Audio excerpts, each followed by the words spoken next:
said, but since I'm here, I get to say something about him first. He was a graduate of the program. I'm not sure exactly when, 1983, okay? So I was here actually in 1983, and I'm sure I had Ed in the course. Maybe he's hoped to forget about it, but he's still working with us. But I think a lot of people look at the nuclear industry and look at the leadership there and think about the top CEO people.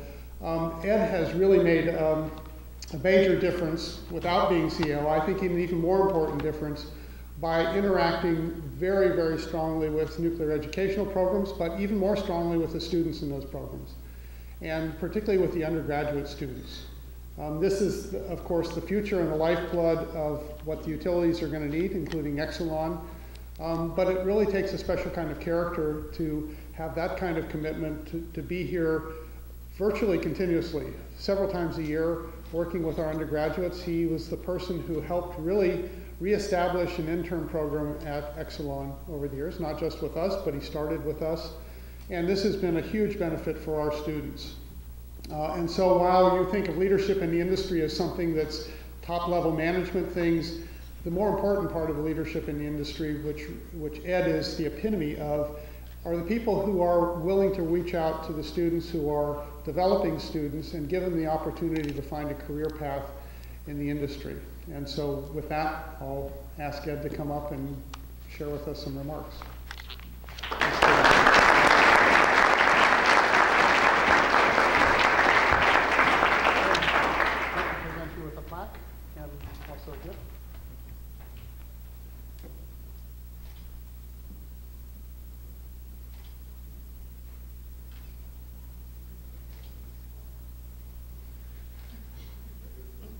Did you get a picture of Ron, by the way?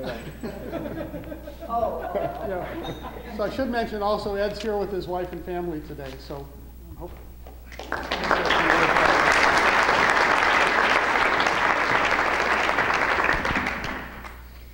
Thanks, Jim. It is an honor to be here tonight receiving this award. I've been here to a number of these banquets before, and I realize that the people who've received this award before me are very high quality and have contributed a lot to the university. Some of them I know personally. I recruited some of them in the past, and I feel really like I'm in real good company with them. Susan told me that I needed to share some words of wisdom for you students, preferably something I haven't told you before. Normally I use Purdue jokes. Tomas and Caleb, I won't do that since they asked for words of wisdom, and I'll keep you guys out of it today. So I'll share the motto that I try to live by. Remember where you came from, how you got here, and who helped get you here. It was a long time ago that I was here at the University of Illinois. I graduated in 1983. I wasn't originally accepted into the College of Engineering. I was in general studies and liberal arts and sciences. I came from a small farm community very near here. We really didn't have too many advanced math and science classes, so I was way behind most of the engineering students that were here. My entire high school graduating class was 89 people. My dad helped to build Clinton Nuclear Power Plant as a carpenter. It was his stories that he'd come home with that really intrigued me and made me think I wanted to work at a nuclear power plant. Doesn't that sound cool? I think it took me 2 years before I was able to officially get into engineering, but I took classes as if I was anyway. When I did finally get into nuclear engineering, I got a brand new member of the NPRE faculty as my advisor, Jim Stubbins. I'm not sure what Jim thought about me at the time. I still remember a comment he put on one of my final exams. What happened? I at least assumed that many thought I was capable of doing better. In those days, our department wasn't nearly the size it is today, and likewise, the faculty and staff wasn't either. My graduating class, I think, was 14 people. 8 of us went to work at ComEd, and 6 of those are still working for ComEd. One of those I still remain in contact with. 2 people went to Clinton. One of them still works there. The one who doesn't work there, I actually have collaborated with her a number of times in the past. She actually attended a class in 1985 with me. My wife probably remembers me going to the class in San Jose for 5 weeks, learning how to be a reactor engineer. She was hired recently by one of our fuel vendors about 5 years ago, and she immediately called me because she was hired to develop a class which was basically identical to the same class that she and I had attended in 1985 together. So I sent a couple people from our company to sit in on her class and give her feedback on it so that it could be used to help everyone else in the industry.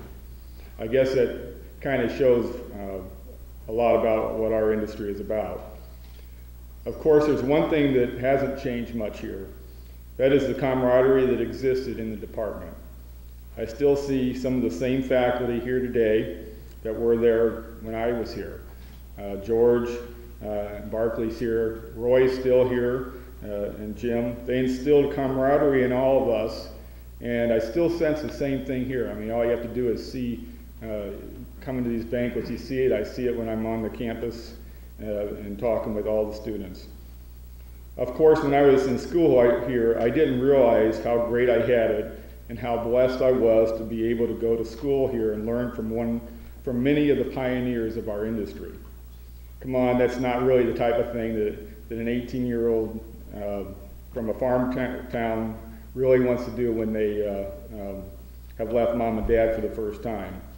Instead, I remember thinking, man, Professor Hang sure is old. He retired the year after I graduated, but we know that he never really retired. 30 years later, he was at this same banquet, as many of you may recall, for the last time.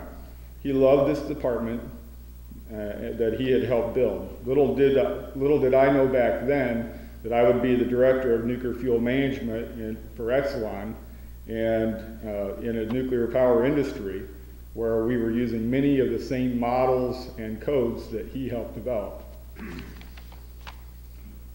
I could say similar things about the others as well. I think I probably have it right. George, I think, started teaching here around 1961, Barclay 63, and Roy in 1966.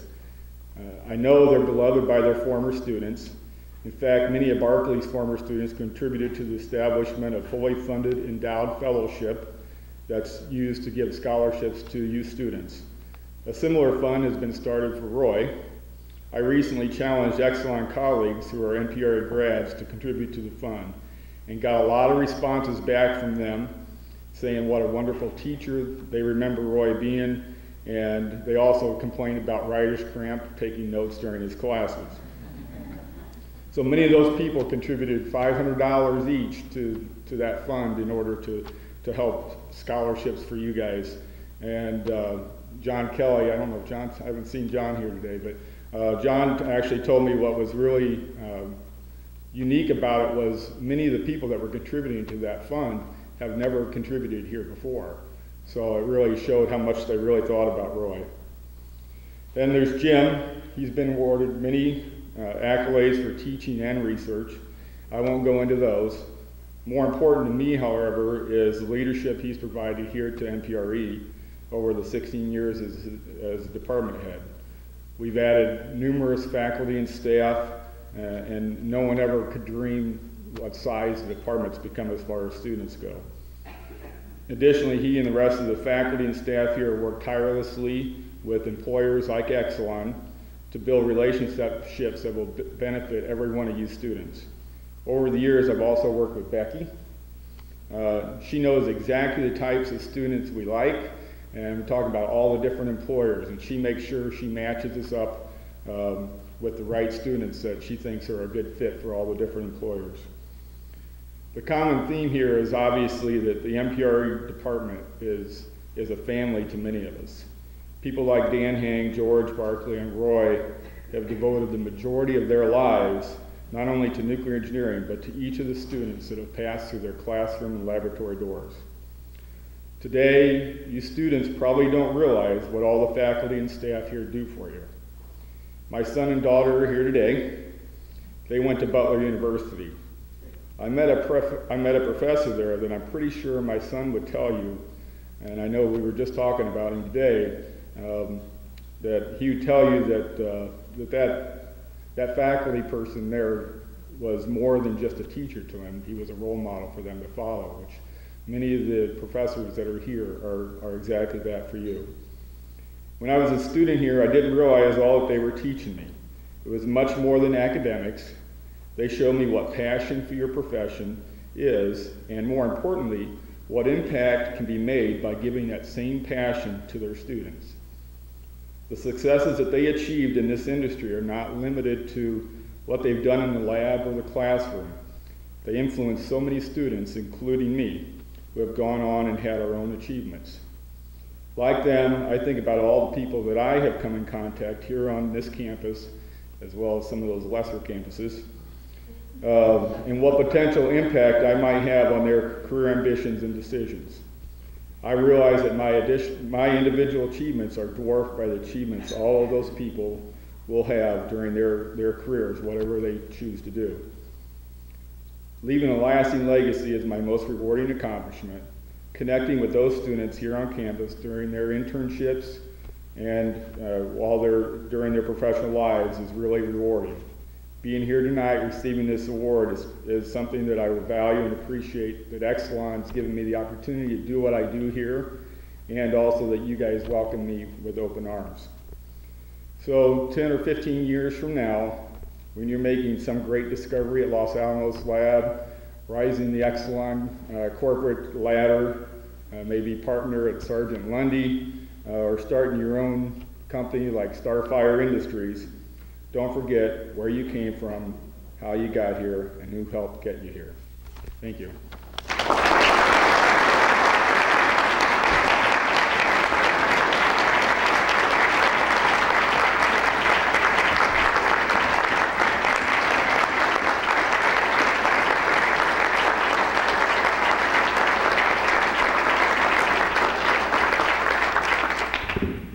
Thank you, Ed. And you're exactly the kind of student that we're very proud of. So this is a very, very fitting award.